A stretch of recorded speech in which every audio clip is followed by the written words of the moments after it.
So when somebody asks me what does songwriting mean to me, or what do I do, it's the two kind of dovetailing together. It's an interesting question because I never really stopped to think about it.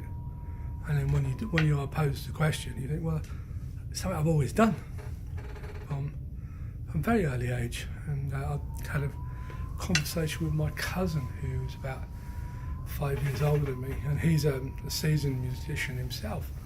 He said, you was always writing, even as a kid. He said, well, I remember you being just annoying coming in the room, singing all these nursery rhymes which were your own.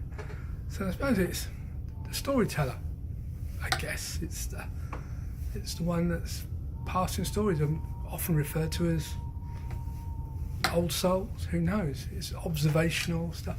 I say I've never really analysed it. I do know it's something that comes natural to me, and someone will say something to me like, I'll grow up, and I'll say, oh, what a great hook. And it's in the back of my mind then for just to revisit, and that comes back in the form of a rhythm or form of a tune, and it's things like that make the whole thing very special. It's I find now the need to express becomes a requirement of what I do. Don't know why, but it does. It makes me feel at peace with myself, especially when I'm dealing with stuff that is very stressful or stuff that is really good as well. It's very easy to say that it's torturous being a songwriter. It's also very joyous. I've written my best songs when I'm actually in my most relaxed spaces. I mean, I wrote 4 last year on holiday in Turkey. I do keep the kind of the book that just sort of samples ideas and just little musings.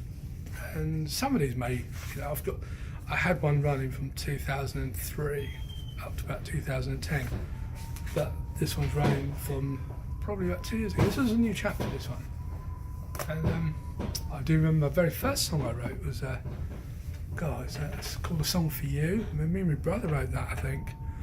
I used to play piano for a ballet school, and part of the concert, the dance teacher would say, well, you can write all of this. And when I think about it now, what a privilege that was to this dance teacher to sort of give me that kind of honour as a 16-year-old kid, really, bloke playing the piano for a load of ballet dancers of all ages.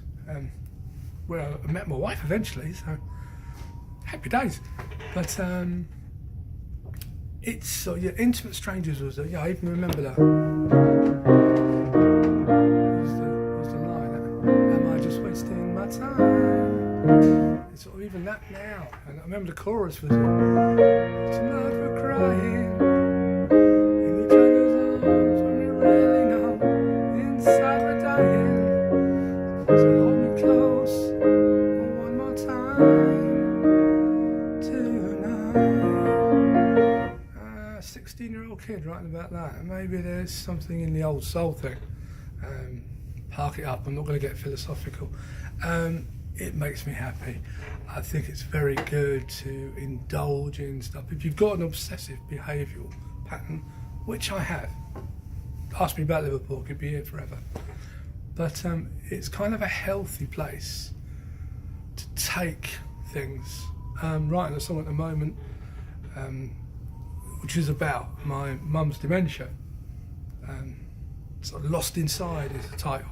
Love the title because it's kind of sort of someone being trapped inside something that you can't control. Very deep, sad song. I can't get past the second verse at the moment. It's an idea I had and shared it with Adrian, and it's written the most wonderful lyric that we're currently visiting. From a health point of view, it makes me happy. It makes me the need for me to just create and express it, put things down. That's the easy bit. The hardest bit is getting them bloody things recorded and put into some state, because one, it requires money, two, it requires time, both things we're short of. And I can see now, sort of back in maybe the 70s and 80s, when large amounts of money were thrown at artists, but look what we got out of it. You know, the David Bowie kind of a low period, Eurythmics with Sweet Dreams, and these were just punts. These were when record companies that just said, have a go. Well, the money's not money. Nowadays it's run by accountants and everything's about, you know, the hook this, the hook that, and marketing plans, and it's boring now. It is boring. The actual whole thing has been sanitised to a point of banality, and you know, I could be here all day on that.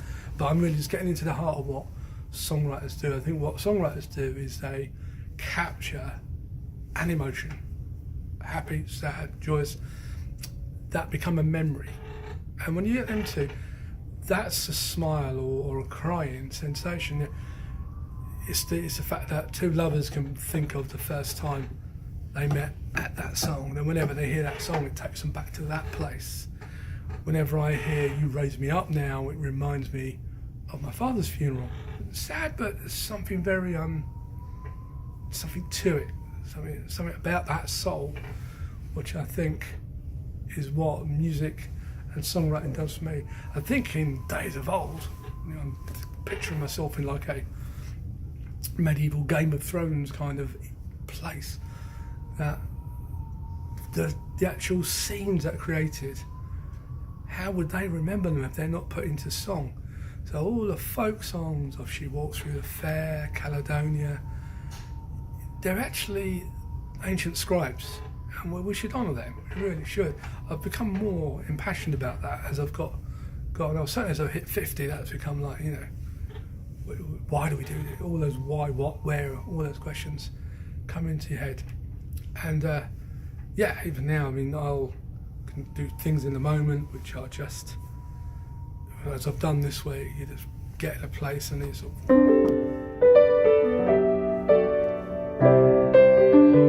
just find something to hook onto.